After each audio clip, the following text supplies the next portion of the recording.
প্রিয় শিক্ষার্থীরা, আশা করি সবাই ভালো আছো। আমাদের অনলাইন ক্লাসে আমি তোমাদের স্বাগতম জানাচ্ছি। আমরা গত ক্লাসে আমাদের দ্বাদশ শ্রেণীর সিলেবাস অনুযায়ী নবম অধ্যায় সামাজিক ব্যবস্থা পড়তেছিলাম। সমাজবিজ্ঞান প্রথম পত্রের। তো আজকে আমরা আমাদের পরবর্তী লেকচার 2 তে পরবর্তী যে সকল টপিকস আছে আজকে আমরা সেগুলোতে চলে যাচ্ছি। তাহলে প্রথমেই আমাদের এখানে আমরা দেখতে পাচ্ছি যে আমাদের টপিকস আছে রাষ্ট্র। তো আমরা আজকে রাষ্ট্র সম্পর্কে কথা বলি। প্রথমত রাষ্ট্র কি? আমরা আজকে সেটা নিয়ে একটু কথা বলি তাহলে।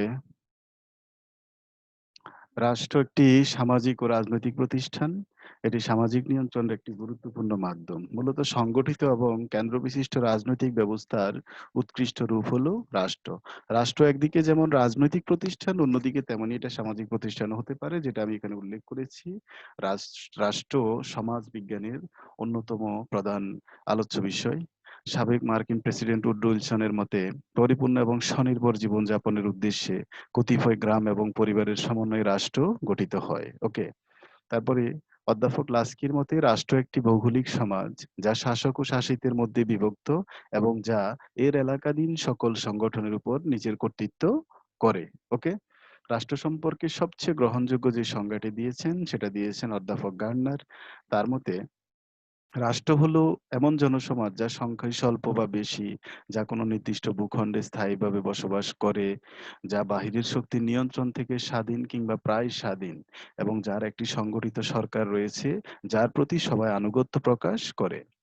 মূলত রাষ্ট্র বলতে সেই সব শাসনতান্ত্রিক প্রতিষ্ঠান ও তাদের সহযোগী প্রতিষ্ঠানসমূহকে বোঝায় যাদের একটি নির্দিষ্ট এলাকা এবং জনগণের উপর সার্বভৌম কর্তৃত্ব রয়েছে। তাহলে রাষ্ট্র হলো কি? রাষ্ট্র হলো রাজনৈতিক প্রতিষ্ঠান, একটা রাজনৈতিক প্রতিষ্ঠান যার যার নির্দিষ্ট ভূখণ্ড আছে, সংগঠিত সরকার আছে, জনসমষ্টি আছে এবং সার্বভৌম ক্ষমতা আছে। তাকে আমরা কি বলবো? তাকে আমরা বলবো রাষ্ট্র। ওকে। তাহলে আমরা রাষ্ট্রের মধ্যে আর কি কি আছে দেখি। এখন আমরা দেখব যেটা সেটা হলো রাষ্ট্রের উপাদান। রাষ্ট্রের যে সংজ্ঞাগুলো আমরা পড়লাম, ওকে, তারপর অধ্যাপক বিশেষ করে অধ্যাপক গার্নারের সংজ্ঞাটা, সেই সংজ্ঞাটি বিশ্লেষণ করলে আমরা দেখতে পাই যে রাষ্ট্রের যে উপাদানগুলো আছে এই উপাদানগুলোকে মূলত ৪ টি ভাগে আমরা ভাগ করতে পারি বা ৪ টি ভাগে এটাকে রাষ্ট্রবিজ্ঞানী সমাজবিজ্ঞানীরা ভাগ করেছেন। ১ নাম্বার হলো জনসমষ্টি, নির্দিষ্ট ভূখণ্ড, তারপরে আছে কি সরকার, এরপরে আছে সার্বভৌমত্ব। ওকে। রাষ্ট্রের জনসমষ্টি নিয়েই রাষ্ট্র গঠিত হয়। জনসংখ্যাকে এজন্য রাষ্ট্রের প্রাথমিক উপাদান বা প্রাথমিক বৈশিষ্ট্য বলে অভিহিত করা যায়। ওকে? তবে জনসংখ্যার কোনো নির্দিষ্টতা নেই। রাষ্ট্রভেদে জনসংখ্যা ভিন্ন, ভিন্ন হতে পারে। অনেক বেশি আবার অনেক কম হতে পারে। যেমন আমরা যদি উদাহরণ বলি, চীনের জনসংখ্যা অনেক বেশি, হ্যাঁ? ১৪৫-৫০ কোটি। ভারতের সংখ্যা ১৩৫ কোটির মতো। ওকে? আবার ঠিক তদ্রূপভাবে ভ্যাটিকান সিটি, মোনাকো, আমাদের পার্শ্ববর্তী রাষ্ট্র মালদ্বীপ, আমাদের এই এশীয় অঞ্চলের এই সকল রাষ্ট্রগুলোর জনসংখ্যা মাত্র কয়েক হাজার। ওকে? তাহলে রাষ্ট্রের জনসংখ্যার কোনো নির্দিষ্টতা নেই আমরা বুঝলাম। তারপরে যেটা আসে নির্দিষ্ট ভূখণ্ড। রাষ্ট্রের সীমারেখা অবশ্যই নির্দিষ্টভাবে নির্ধারিত হয়ে থাকে। সেজন্য রাষ্ট্রের ২য় গুরুত্বপূর্ণ উপাদান হলো এই নির্দিষ্ট ভূখণ্ড। নির্দিষ্ট ভূখণ্ডে স্থায়ীভাবে বসবাসকারী জনসংখ্যা গড়ে আ স্থায়ীভাবে বসবাসকারী জনসংখ্যা এখানে থাকে, রাষ্ট্রে থাকে। ওকে? তাহলে এটাকে নির্দিষ্ট বলার কারণ কি? সেটা হলো যে কোন রাষ্ট্র যখন সার্বভৌমত্ব ক্ষমতা অর্জন করে তখন তার এরিয়া বা আ ভূখণ্ড যতটুকু থাকে এটা সাধারণত চেঞ্জ হয় না। যেমন আমরা উদাহরণ বলতে পারি যে ১৯৭১ সালে বাংলাদেশ যখন স্বাধীন হলো, বাংলাদেশ স্বাধীন হওয়ার পরে বাংলাদেশের যেই ভূখণ্ড ছিল এখনো সেই ভূখণ্ডটা আছে। কিন্তু তখন আমাদের জনসংখ্যা ছিল প্রায় ৭ কোটি। কিন্তু এখন সেই জনসংখ্যা আর সেখানে নেই। সেই জনসংখ্যা এখন প্রায় ১৮-১৯ কোটি হয়ে গেছে। ওকে? তাহলে এই হলো নির্দিষ্ট ভূখণ্ড সম্পর্কিত কথা। তারপরে আমরা যেটা দেখি সেটা হলো সরকার। জনসংখ্যাকে রাষ্ট্রীয় কাঠামোতে সংগঠিত করা, তাদের কল্যাণ করা, দেশের সার্বভৌমত্ব এবং আইন-শৃঙ্খলা রক্ষা করার জন্য, তারপরে ন্যায় বিচার নিশ্চিত করার জন্য প্রত্যেক রাষ্ট্রেই কি থাকে? সরকার থাকে। তারপরে এটার পরে যেটা আসছে রাষ্ট্রের গুরুত্বপূর্ণ একটি উপাদান সেটা হলো সার্বভৌমত্ব। এই সার্বভৌমত্ব বা সার্বভৌম ক্ষমতা হচ্ছে রাষ্ট্রের নৈর্ভিত্তিক এবং নিরঙ্কুশ ক্ষমতা। এই ক্ষমতার কারণে দ্বারা রাষ্ট্র নিজের আভ্যন্তরীণ যেই শান্তি শৃঙ্খলা বা আইন শৃঙ্খলা রক্ষা করে। ওকে? তারপরে বহিঃশত্রুর আক্রমণ থেকে দেশকে রক্ষা করে। তো এইজন্য আ স সার্বভৌমত্বকে বলা হয় রাষ্ট্রের সুপ্রিম পাওয়ার। এই হলো আমাদের রাষ্ট্রের উপাদান সম্পর্কে কথা। ওকে, রাষ্ট্রের উপাদান, রাষ্ট্রের সংজ্ঞা থেকে আমরা আশা করি রাষ্ট্র সম্পর্কে ধারণা পেয়েছি। এবার আমরা দেখব রাষ্ট্র কি কাজ করে। বিভিন্ন মনীষীরা বিশেষ করে উইলোভি, গ্যাটেল, গিলক্রাইস্ট প্রমুখ রাষ্ট্রবিজ্ঞানীরা আধুনিক কল্যাণমূলক রাষ্ট্রের যে কার্যাবলী আছে, যে কাজ আধুনিক কল্যাণমূলক রাষ্ট্র করে, সেই কার্যাবলীকে তারা ২ ভাগে ভাগ করেছেন। একটা হলো অপরিহার্য বা মুখ্য কার্যাবলী, আরেকটা হলো কল্যাণমূলক বা ঐচ্ছিক কার্যাবলী। অপরিহার্য বা মুখ্য কার্যাবলী হলো কোনগুলো? রাষ্ট্রের অস্তিত্ব বজায় রাখার জন্য, স্বাধীনতা ও সার্বভৌমত্ব রক্ষার জন্য, জনগণের অধিকার সংরক্ষণের জন্য রাষ্ট্র যে সমস্ত কাজ সম্পাদন করে সেগুলোকে বলা হয় রাষ্ট্রের অপরিহার্য কাজ। ওকে? তাহলে রাষ্ট্রের অপরিহার্য কাজ আমরা নিশ্চয়ই বুঝতে পেরেছি। অর্থাৎ যে সকল কাজ রাষ্ট্রের অস্তিত্বের জন্য খুবই জরুরি সেগুলো হলো রাষ্ট্রের অপরিহার্য কাজ। তারপর আছে রাষ্ট্রের কল্যাণমূলক বা ঐচ্ছিক কাজ। তাহলে সেগুলো কি? সেগুলো হলো নাগরিকদের সর্বাঙ্গীন উন্নতির জন্য তাদের নৈতিক, সামাজিক, অর্থনৈতিক ও সাংস্কৃতিক জীবনকে বিকশিত করার জন্য আধুনিক রাষ্ট্র নানা ধরনের জনকল্যাণমূলক কাজ করে থাকে। উন্নয়নে সহায়ক এ সমস্ত কাজসমূহকে রাষ্ট্রের ঐচ্ছিক কাজ বা কল্যাণমূলক কাজ বলে অভিহিত করা হয়। রাষ্ট্র যত উন্নত হয় তার ঐচ্ছিক কার্যাবলীও তত বেড়ে যায়। ওকে, তাহলে আমরা যেটা বুঝলাম যে সব নাগরিকের সমান অধিকার, আইনের শাসন নিশ্চিত করার জন্য রাষ্ট্র জনকল্যাণের জন্য যে সকল কাজগুলো করে সেগুলো হলো রাষ্ট্রের কি কল্যাণমূলক বা ঐচ্ছিক কার্যাবলী। ওকে, তাইলে তারপরে রাষ্ট্রের এই কল্যাণমূলক বা ঐচ্ছিক কার্যাবলী, তারপরে অপরিহার্য কার্যাবলী যেগুলো আমরা দেখলাম, সেগুলো আমরা যদি দেখি এগুলোর মধ্যে কি কি আছে। রাষ্ট্রের অপরিহার্য কার্যাবলীর মধ্যে রয়েছে দেশ রক্ষা সংক্রান্ত কাজ, তারপর আছে পররাষ্ট্র সংক্রান্ত কাজ, তারপরে আছে প্রশাসনিক কাজ, আইন শৃঙ্খলা রক্ষা সংক্রান্ত কাজ। ওকে? তাহলে অত্যাবশ্যকীয় কাজের মধ্যে আমরা দেখছি যে দেশ রক্ষা সংক্রান্ত কাজ, যুদ্ধ বা জরুরি পরিস্থিতি এবং স্বাভাবিক সময়ে একটি রাষ্ট্র অন্য রাষ্ট্রের সঙ্গে কি সম্পর্ক বজায় রাখবে, এ সকল কাজ রাষ্ট্র করে থাকে। এগুলো হলো দেশ রক্ষার যুদ্ধ বা জরুরি পরিস্থিতিতে যেগুলা দেশ রক্ষা সংক্রান্ত কাজ। তারপরে অন্য রাষ্ট্রের সাথে সম্পর্ক বজায় রাখা, কূটনৈতিক সম্পর্ক যেটাকে আমরা বলি, সেগুলো হলো পররাষ্ট্র সংক্রান্ত কাজ। তারপরে প্রশাসনিক কাজ। ওকে? দেশের প্রশাসন ব্যবস্থা পরিচালনার জন্য, আইন শৃঙ্খলা রক্ষার জন্য রাষ্ট্র জনকল্যাণমূলক বিভিন্ন কাজ করে থাকে। তাহলে রাষ্ট্রের ইত্যাদি এগুলাকে আমরা রাষ্ট্রের কি বলবো? অপরিহার্য কার্য বলবো। যেমন নাগরিকদের নিরাপত্তা বিধান করে আইন শৃঙ্খলা রক্ষার মাধ্যমে বা প্রশাসনিক কাজের মাধ্যমে জনগণ যেন অধিকার বঞ্চিত না হয়, জনগণের অধিকার রক্ষা করে, এগুলো হলো রাষ্ট্রের অপরিহার্য কাজ। তারপরে রাষ্ট্রের ঐচ্ছিক কার্যাবলী কোনগুলো আমরা যদি সেটা দেখি, শিক্ষা সংক্রান্ত কাজ, জনস্বাস্থ্য সংক্রান্ত কাজ, সামাজিক নিরাপত্তা সংক্রান্ত কাজ, জনহিতকর কাজ, কৃষি, শিল্প, বাণিজ্য সংক্রান্ত কাজ ইত্যাদি। তাহলে শিক্ষা সংক্রান্ত কাজ জনগণকে শিক্ষিত করার লক্ষ্যে রাষ্ট্র বিভিন্ন প্ল্যান পরিকল্পনা গ্রহণ করে। শিক্ষা প্রতিষ্ঠান স্থাপন, বিভিন্ন বৃত্তি, উপবৃত্তি ইত্যাদির মাধ্যমে জনগণ যাতে সহজে শিক্ষা অর্জন করতে পারে রাষ্ট্র সেই ব্যবস্থা করে। তারপরে জনগণের স্বাস্থ্য সেবা যাতে ভালো পায়, ওকে, জনগণের যেন সুস্বাস্থ্যের অধিকারী হতে পারে সেই সংক্রান্ত বিভিন্ন পরিকল্পনা রাষ্ট্র গ্রহণ করে। তারপরে ব্যা মান এ বিধবা, তারপরে বৃদ্ধ বা সামাজিকভাবে অবহেলিত বঞ্চিত যারা আছে তাদের জন্য সামাজিক নিরাপত্তা সংক্রান্ত বিভিন্ন কাজ রাষ্ট্র করে, যেমন বয়স্ক ভাতা, বিধবা ভাতা ইত্যাদি। তারপরে এছাড়া জনহিতকর অন্যান্য বিভিন্ন কার্যাবলী, পুল কালভার্ট নির্মাণ, অবকাঠামোগত উন্নয়ন ইত্যাদি রাষ্ট্র করে। কৃষি ব্যবস্থার উন্নয়নের জন্য রাষ্ট্র কৃষিতে প্রণোদনা প্রদান করে বিশেষায়িত বিভিন্ন প্রতিষ্ঠান যেমন কৃষি ব্যাংক, ওকে? তারপরে সহজ শর্তে ঋণ প্রদান ইত্যাদি রাষ্ট্র কাজ করে থাকে। শিল্পায়নের লক্ষ্যে, হ্যাঁ, শিল্প ও বাণিজ্য বৃদ্ধির লক্ষ্যে রাষ্ট্র আ রাষ্ট্র উন্নতির জন্য বিভিন্ন কাজ করে থাকে। ওকে? এগুলো হলো রাষ্ট্রের ঐচ্ছিক কার্যাবলী। তাহলে এই হলো আমাদের রাষ্ট্রের অপরিহার্য এবং ঐচ্ছিক কার্যাবলী। আমাদের বইয়ের মধ্যে পয়েন্ট গুলো সুন্দর করে আরো লেখা আছে। সেখান থেকে তোমরা এটার সাথে মিলিয়ে তোমরা যদি সেখান থেকে একটু ভালো করে পড়ে দেখো, আশা করি তোমরা ক্লিয়ার হয়ে যেতে পারবে এটা। ওকে? তাহলে আমরা আমাদের পরবর্তী স্লাইডে যাই। এরপরে আমাদের যেটা আছে সেটা হলো রাষ্ট্রের উৎপত্তি সংক্রান্ত মতবাদ। রাষ্ট্রের উৎপত্তি সংক্রান্ত যে মতবাদগুলো আমরা দেখি, আমরা এখন সেগুলো নিয়ে কথা বলবো। তো রাষ্ট্রের উৎপত্তি সংক্রান্ত যেসব মতবাদগুলো প্রচলিত আছে সে সকল মতবাদগুলো হলো সাধারণত এগুলো দেখতে পাওয়া যায় রাষ্ট্রবিজ্ঞানী, সমাজবিজ্ঞানী, বিজ্ঞানীদের মতে। ঐশ্বরিক মতবাদ, বল প্রয়োগ মতবাদ, পিতৃতান্ত্রিক ও মাতৃতান্ত্রিক মতবাদ, সামাজিক চুক্তি মতবাদ, বিবর্তনবাদী মতবাদ ও নৃতাত্ত্বিক মতবাদ। তাহলে আমরা এখন এগুলা যদি একটু একটা করে দেখি, যে প্রথমত যেটা সেটা হলো ঐশ্বরিক মতবাদ কি? ঐশ্বরিক মতবাদে রাষ্ট্রকে ঈশ্বর সৃষ্ট প্রতিষ্ঠান বলে বিবেচনা করা হয়। ঈশ্বর রাষ্ট্র সৃষ্টি করে তা পরিচালনার জন্য নিজস্ব প্রতিনিধি নিয়োগ করেন।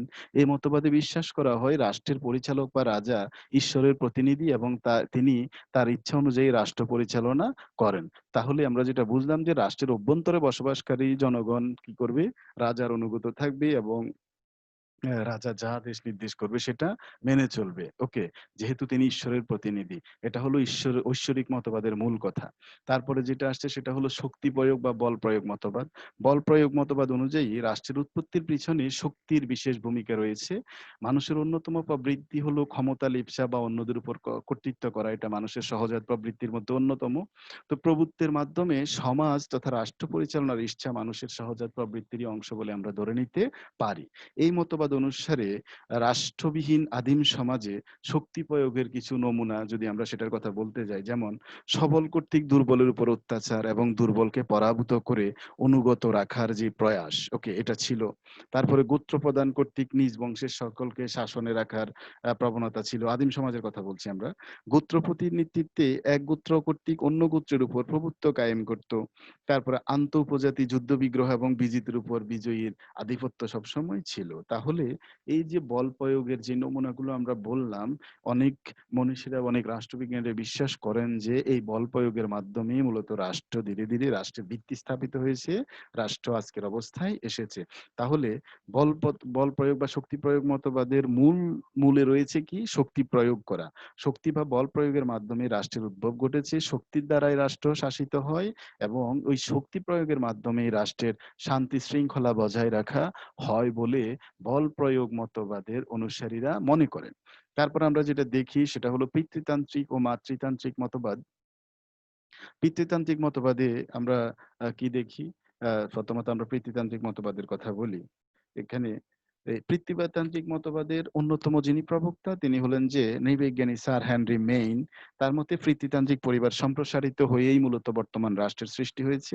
তিনি পিতৃতান্ত্রিক মতবাদের পরিপূর্ণ ব্যাখ্যা দান করেন। তার বিখ্যাত একটা বই যেটার নাম হলো "ancient and early history of institutions". এই বইটার মধ্যে তিনি পিতৃতান্ত্রিক মতবাদের পরিপূর্ণ ব্যাখ্যা দেন। তো এই মতবাদের মূল কথা কি? তাহলে আমরা সেটা দেখি। সেটা হলো যে পরিবার মানব সমাজের আদি সংগঠন। পরিবারের প্রধান ছিলেন পুরুষ আর তার নির্দেশেই পরিবারের কার্যক্রম পরিচালিত এবং নিয়ন্ত্রিত হতো। পরিবারের মানে পিতৃতান্ত্রিক ব্যবস্থায় যা হয় আরকি আমরা যেটা দেখি। পরিবারের সকল সদস্যরা পরিবার প্রধান পুরুষের অনুশাসন মেনে চলত। পুরুষ প্রধানের বংশ থেকে অন্যান্য সদস্যদের বংশের ধারাবাহিকতা গণনা লক্ষ্য করা যেত। এরূপ এক পরিবার থেকে বহু পরিবার সৃষ্টি হলো এবং একই বংশ ও রক্তের কয়েকটি পরিবার মিলে একটি গোষ্ঠীতে পরিণত হলো। গোষ্ঠী সম্প্রসারিত হয়ে ধীরে ধীরে একটা উপজাতিতে পরিণত হলো। উপজাতিদের প্রধান হন একজন পুরুষ। কালক্রমে উপজাতিতে পরস্পর দ্বন্দ্ব, বিগ্রহ, যুদ্ধ, বিগ্রহ ইত্যাদি আহ ইত্যাদি যখন শুরু হলো, ওকে, ইত্যাদি বিলুপ্তির লক্ষ্যে মানুষের মধ্যে বিভিন্ন অর্থনৈতিক প্রয়োজন, রাজনৈতিক ঐক্য ইত্যাদি চেতনাবোধ জাগ্রত করার প্রয়োজন হয়। এভাবেই এক পর্যায়ে একটা পরিবার, একটি পিতৃতান্ত্রিক পরিবার বিবর্তিত হয়ে রাষ্ট্রের উৎপত্তি হয় বলে স্যার হেনরি মেইন মনে করেন। ওকে। তারপরে এটাতে আমরা আরেকটা অংশ দেখি যে মাতৃতান্ত্রিক মতবাদ। তাহলে মাতৃতান্ত্রিক মতবাদ কি বলে? তো পিতৃতান্ত্রিক মতবাদের মতোই মাতৃতান্ত্রিক মতবাদের অনুসারী যারা, তারা মনে করেন পরিবারের প্রধান ছিলেন একজন মহিলা বা একজন নারী। এই মাতৃপ্রধান পরিবার সম্প্রসারিত হয়ে রাষ্ট্রের সৃষ্টি হয়েছে। মাতৃতান্ত্রিক মতবাদের সমর্থকগণের মধ্যে যারা আছেন, আমরা যদি দুই একজনের নাম বলি, যেমন আছেন জেঙ্কস, ট্যাকলিনান, মর্গান। তারা মাতৃতান্ত্রিক মতবাদকে কি করেন? সাপোর্ট করেন। এই মতবাদীদের মতে আদিম পরিবারে বিবাহ প্রথা ছিল না। কয়েকজন পুরুষ মিলে একজন মহিলাকে কেন্দ্র করে পরিবার গঠন করা হতো। আমরা মর্গানের পরিবারের বিবর্তনে কিন্তু এই জিনিসটা দেখতে পাই। ওই মহিলাই ছিল পরিবারের প্রধান। তার নির্দেশ পরিবারের সদস্যরা মেনে চলত। একটি পরিবারে একাধিক পুরুষ সদস্য থাকায় পুরুষের মাধ্যমে বংশ পরিচয় গণনা করা হতো না। তাহলে বংশ পরিচয়টা গণনা করা হতো কার মাধ্যমে? নারীর মাধ্যমে। যেহেতু ওই মহিলাই ছিলেন পরিবারের প্রধান এবং পরিবারের একমাত্র পরিচালক হওয়াতে বংশ পরিচয়টা গণনা করা হতো ওই মহিলার মাধ্যমে। এভাবে মাতৃতান্ত্রিক পরিবারগুলো সম্প্রসারিত হয়ে গোষ্ঠী সম্প্রসারিত উপজাতি গঠিত হলো। পরবর্তীতে পরবর্তীতে কি হলো?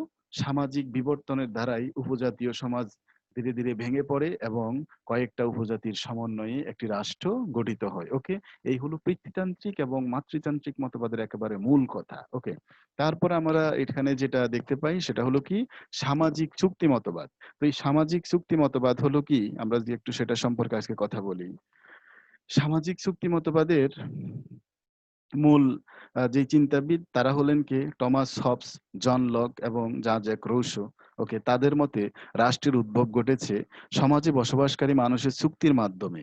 তবে কোন ধরনের চুক্তি হয়েছিল সে বিষয়ে কিন্তু হবস, লক, রুসো একাত্মতা পোষণ করতে পারেননি। এটার মধ্যে তাদের ভিন্ন মত রয়েছে। তবে তারা সবাই এটা মনে করেন যে আদিম যুগে মানুষ প্রকৃতির রাজ্যে যখন বসবাস করত, প্রাকৃতিক নিয়ম দ্বারা ব্যক্তি কি হতো? পরিচালিত হতো। পরে বিশেষ পরিস্থিতিতে আর এক প্রকৃতির রাজ্যে বসবাসকারী মানুষ চুক্তির মাধ্যমে নিজেদের প্রয়োজনেই রাষ্ট্র সৃষ্টি করে। ওকে, যেমন রুশোর সামাজিক চুক্তির রূপরেখা হচ্ছে আমরা সবাই আমাদের সমগ্র ক্ষমতা একত্রিত করে সাধারণ ইচ্ছায় চূড়ান্ত সিদ্ধান্তের অধীনে অঙ্গীকার অধীনে অধীন রাখতে অঙ্গীকারবদ্ধ হতে পারি এবং এভাবেই তিনি মনে করেন যে এভাবেই এরকম চুক্তির মাধ্যমে কি হলো? রাষ্ট্রের সৃষ্টি হলো। তাহলে এই সামাজিক চুক্তি সংক্রান্ত আমরা দেখি টমাস হবস কি বলেছেন। হবসের মতবাদ যদি আমরা দেখি, হবসের মতে প্রকৃতির রাজ্য কি ছিল, কিভাবে হলো? হবসের মত অনুসারে প্রকৃতির রাজ্য মানুষের জীবন ছিল বন্য, অসভ্য, অনিশ্চিত। তখন মানুষ দ্বন্দ্ব কলহে মশগুল থাকতো। এই অবস্থা ছিল শান্তিপূর্ণ জীবনের জন্য খুবই ভয়াবহ। এই ভয়াবহ অবস্থা থেকে নিষ্কৃতি পাওয়ার জন্য মানুষ চুক্তি করে নিজেদের মধ্যে একজনকে শাসক বানালো, মানে রাজা বানালো এবং তার হাতে শাসন ক্ষমতার ভার অর্পণ করলো। এই ব্যক্তিকে রাজা বানানোর পরে তার উপর জনসাধারণের আর কর্তৃত্ব রইল না। এই চুক্তির ভিতর দিয়েই মূলত কি হলো? রাষ্ট্রের সৃষ্টি হলো। তাহলে হবসের মতবাদের যেটা মূল কথা সেটা আমরা দেখতে পাই। তিনি প্রথমে জোরের সঙ্গে বলেন যে রাষ্ট্র ব্যক্তির জন্য এবং রাষ্ট্র মানুষের তৈরি। অবশ্য তিনি রাষ্ট্র ও সরকারের মধ্যে পার্থক্য স্বীকার করেন না, কিন্তু রাষ্ট্র ও সরকারের মধ্যে পার্থক্য বিদ্যমান, এটা আমরা জানি। ওকে, তাহলে এছাড়া চুক্তি সবসময় দুই পক্ষের মাধ্যমে হয়ে থাকে। রাজা কি করে চুক্তির বহির্ভূত হন সেটাও টমাস হবস ব্যাখ্যা করেননি। ওকে, এই ছিল হবসের মতে প্রকৃতির রাজ্য এবং রাষ্ট্র সৃষ্টির মৌলিক কথা। তারপরে আমরা যেটা দেখি সেটা হলো কে? John Locke. জন লক আহ, সামাজিক চুক্তি মতবাদের অন্যতম একজন প্রবক্তা। তিনি তার two treatise on civil government এই বইয়ের একটা এই নামে একটা প্রবন্ধ লিখেন তিনি। এই প্রবন্ধে তিনি সামাজিক চুক্তি মতবাদ ব্যক্ত করেন। তার মতে প্রকৃতির রাজ্যে মানুষের জীবন ছিল সুন্দর ও শান্তিময়। পরবর্তী সময়ে প্রাকৃতিক আইনের ব্যাখ্যা করতে গিয়ে মানুষের মধ্যে ভিন্ন মতের সৃষ্টি হয়। ফলে তাদের মধ্যে সমস্যা বাড়তে থাকে। এসব সমস্যা দূর করতে এবং নিরপেক্ষ বিচার ব্যবস্থা চালু করতে প্রকৃতির রাজ্যের মানুষ চুক্তিবদ্ধ হয়ে রাষ্ট্র গঠন করে। চুক্তিতে তারা এমন একটা ঐক্যমত্যে পৌঁছাইলো যে দণ্ড বা শাস্তি দেবার ক্ষমতা শুধুমাত্রই চুক্তির মাধ্যমে তারা যাদেরকে মনোনীত বা নির্বাচিত করবে তার হাতেই থাকবে। যিনি সর্বসম্মত আইনের দ্বারা ওই শাস্তি বা বিচার ব্যবস্থা কি করবেন? কার্যকর করবেন। ওকে, এভাবে তারা প্রথমে নিজেদের মধ্যে একটা চুক্তি করলো এবং পরে সংখ্যাধিক্যের মতামতের ভিত্তিতে সরকার এবং রাজনৈতিক প্রতিষ্ঠান তথা রাষ্ট্র গঠন করলো। এই হলো জন লকের সামাজিক চুক্তি মতবাদ সম্পর্কে কথা। তারপরে আমরা যদি দার্শনিক রুশোর কথা বলি, রুশোর একটি বিখ্যাত গ্রন্থ সোশ্যাল কন্ট্রাক্ট। এই সোশ্যাল কন্ট্রাক্ট গ্রন্থের মধ্যে জ্যাক রুশো বলেন যে জ্যাক রুশো সামাজিক চুক্তি মতবাদটি প্রদান করেন। তার মতে প্রকৃতির রাজ্য ছিল সুখ, শান্তি আর আনন্দময়। মানুষের মধ্যে হিংসা, দেশ, হানাহানি কিছুই ছিল না। তারা ছিল মহান হৃদয়ের অধিকারী, সাহসী এবং দৃঢ়প্রত্যয়ী। কিন্তু জনসংখ্যা বৃদ্ধি, প্রাকৃতিক সম্পদে ব্যক্তিগত মালিকানার উদ্ভব ইত্যাদি কারণে তাদের সুখ চিরস্থায়ী হলো না। সম্পদের মালিকানা নিয়ে সমাজে বৈষম্য দেখা দিল, রেষারেষি সৃষ্টি হলো এবং তারা ঈর্ষাপরায়ণ হয়ে পড়লো। এতে শান্তি বিঘ্নিত হবার উপক্রম হলো। ওকে, এই অবস্থা থেকে মুক্তির জন্য তারা পরস্পরের মিলিত হয়ে সমাজে শান্তি প্রতিষ্ঠার লক্ষ্যে রাষ্ট্র গঠন করে। ওকে, এই হলো সামাজিক চুক্তি মতবাদের যেই তিনজন প্রধান প্রবক্তা হবস, লক এবং রুশো, তাদের সামাজিক চুক্তি সংক্রান্ত কথা। ওকে, এই ছিল আমাদের সামাজিক চুক্তি সংক্রান্ত মতবাদের মূল কথা। তারপর আমরা যেটা দেখব বিবর্তনবাদী মতবাদ। রাষ্ট্রের উৎপত্তি সংক্রান্ত সবচেয়ে গ্রহণযোগ্য এবং গুরুত্বপূর্ণ মতবাদ হলো বিবর্তনবাদী মতবাদ। বিবর্তনবাদী মতবাদকেই মূলত রাষ্ট্রবিজ্ঞানী, সমাজবিজ্ঞানীরা সার্বজনীন মতবাদ হিসেবে বিশ্বাস করেন। এই মতবাদ অনুসারে রাষ্ট্র কোনো একদিন ঈশ্বরের ঈশ্বর রাষ্ট্র সৃষ্টি করেননি বা বল প্রয়োগের মাধ্যমে সৃষ্টি করেননি, অথবা মানুষের চুক্তির মাধ্যমে বা পিতৃতান্ত্রিক মাতৃতান্ত্রিক ব্যবস্থা বংশধারার মাধ্যমে রাষ্ট্র সৃষ্টি হয়নি। ওকে, তাহলে রাষ্ট্র সৃষ্টি হয়েছে কিভাবে? মানব সমাজ বহুদিন ধরে বিবর্তিত হতে হতে বর্তমান রূপ ধারণ করেছে। তবে এই মতবাদে রাষ্ট্রের উৎপত্তির মূলে বিভিন্ন উপাদানের ক্রিয়াশীল ভূমিকা স্বীকার করা হয়, যেমন পরিবার, জ্ঞাতি সম্পর্ক, ধর্ম, অর্থনৈতিক কর্মকাণ্ড, যুদ্ধ, সংঘাত, ওকে, ইত্যাদি। মূলত ইত্যাদির মাধ্যমে ধীরে ধীরে রাষ্ট্র আজকের অবস্থায় এসেছে বলে বিবর্তনবাদী মতবাদীরা মনে করেন। তাহলে বিবর্তনবাদী মতবাদীদের মধ্যে আছেন অধ্যাপক গার্নার, অধ্যাপক গ্যালটন। যেমন অধ্যাপক গার্নার বলেন, রাষ্ট্র বিধাতার সৃষ্টি নয়, বল প্রয়োগের ফলও নয়, চুক্তি দ্বারা সৃষ্টি হয়নি, বা পরিবার সম্প্রসারণের মাধ্যমেও সৃষ্টি হয়নি। রাষ্ট্র হচ্ছে ঐতিহাসিক বিবর্তনের ফলস্বরূপ। তারপরে বিবর্তনবাদী তত্ত্বের সমর্থক অধ্যাপক গ্যালটনের মতে, রাষ্ট্র কোনো একটি উপাদানে সংগঠিত হয়নি। মানব সমাজের ক্রমবিকাশের যেসব সূত্র কার্যকর, তাদের মধ্যে সামগ্রিক প্রভাবের ফলশ্রুতি হলো রাষ্ট্র। ওকে, তাহলে রাষ্ট্রের বিবর্তনবাদী মতবাদ অনুযায়ী রাষ্ট্রের উৎপত্তির পিছনে যে সকল উপাদানগুলো কার্যকরী ভূমিকা পালন করে, আমরা যদি সেগুলোর কথা বলি, প্রথমেই সেটা হলো রক্তের সম্পর্ক। রাষ্ট্রের উৎপত্তি সংক্রান্ত বিবর্তনমূলক মতবাদের সবচেয়ে গুরুত্বপূর্ণ উপাদান হলো রক্তের সম্পর্ক।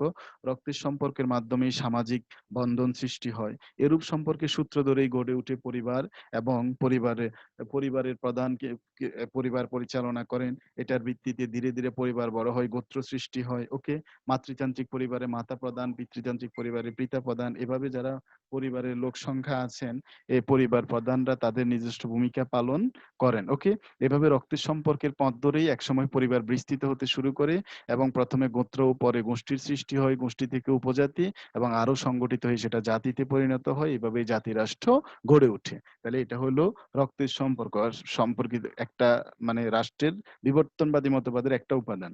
তারপরে অর্থনৈতিক কার্যকলাপ আরেকটা উপাদান। অর্থনৈতিক কার্যকলাপ রাষ্ট্রের উৎপত্তি সংক্রান্ত অন্যতম একটি উপাদান। আদিম যুগে মানুষ দলগতভাবে বিভিন্ন বন জঙ্গলে ঘুরে ফলমূল সংগ্রহ করত, খাদ্য শিকার সংগ্রহ করত, আমরা জানি। ওকে, দলপতির নির্দেশ তারা কি করত? পালন করত। ওকে, দলপতি যা শিকার করতো এটা ভাগ বন্টন করে দিত। কালক্রমে শিকার এবং খাদ্য সমাজের বিলুপ্ত হয়, সামন্ত সমাজ, পুঁজিবাদী সমাজের উন্মেষ ঘটে। ফলে একসময় ব্যক্তিগত সম্পত্তির মালিকানা সৃষ্টি হয়, সমাজে শ্রেণী বৈষম্য দেখা দেয়, দ্বন্দ্ব সংঘাত সৃষ্টি হয়। মূলত দ্বন্দ্ব সংঘাত সৃষ্টির এগুলা যেন দ্বন্দ্ব সংঘাত সমাজে না থাকে, সমাজের শান্তি শৃঙ্খলার জন্য আহ কি অর্থনৈতিক কার্যকলাপ একটা সময় কোথায় রাষ্ট্র সৃষ্টিতে ভূমিকা পালন করে। ওকে, তারপরে আমাদের যেটা আছে সেটা হলো রাষ্ট্রের উৎপত্তি সংক্রান্ত আরেকটা, সেটা হলো ধর্ম, আরেকটি গুরুত্বপূর্ণ উপাদান। ধর্মের বন্ধনের কারণে রাষ্ট্র সৃষ্টি হয়েছে বলে অনেকেই মনে করেন। আদিম যুগের মানুষেরা ধর্মকে অতিপ্রাকৃত শক্তিতে বিশ্বাসী ছিল। অতিপ্রাকৃত শক্তির উপর ভিত্তি করে তারা বিভিন্ন পূজা করত, পূর্বপুরুষদের অনুসরণ করে তারা পূজা করত।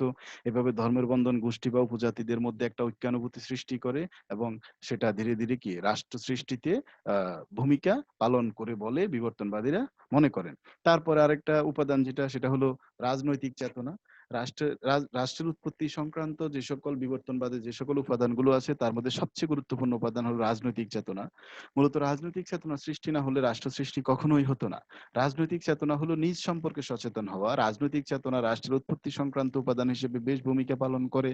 রাজনৈতিক চেতনার উন্মেষের ফলে মানুষ সংঘবদ্ধ হয়ে নির্দিষ্ট ভূখণ্ডে বসবাস করে রাষ্ট্র গঠন করে। রাজনৈতিক চেতনার ফলে বিভিন্ন উপজাতিদের মাধ্যমে আদিম সমাজে বিভিন্ন উপজাতিদের মধ্যে কি হয়, বিভিন্ন সংহতির সৃষ্টি হয়। ওকে, এই সংহতির মধ্য দিয়েই উপজাতির সদস্যরা সামরিক কর্তৃপক্ষের নির্দেশ মেনে চলতে থাকে। এরূপ সামরিক কর্তৃপক্ষ জনগণের আস্থা অর্জন করে রাজনৈতিক সংগঠন গড়ে তোলে, এবং এভাবেই ধীরে ধীরে রাষ্ট্রের উৎপত্তি ঘটে। ওকে, তারপরে আরেকটা যেটা আমরা বলতে পারি সেটা হলো দ্বন্দ্ব সংঘাত। রাষ্ট্রের রাষ্ট্র সৃষ্টির অন্যতম গুরুত্বপূর্ণ উপাদান দ্বন্দ্ব সংঘাত।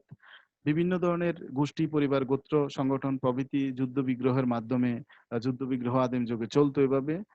তো এই এই যুদ্ধ বিগ্রহ যখন চলতো, তখন শান্তিপূর্ণ সহাবস্থানের জন্য রাষ্ট্র বা একটি রাজনৈতিক কর্তৃপক্ষ সৃষ্টির প্রয়োজনীয়তা সৃষ্টি হলো, যার ফলে রাষ্ট্র বিবর্তনের মাধ্যমে একটা সময় রাষ্ট্র সৃষ্টি হলো।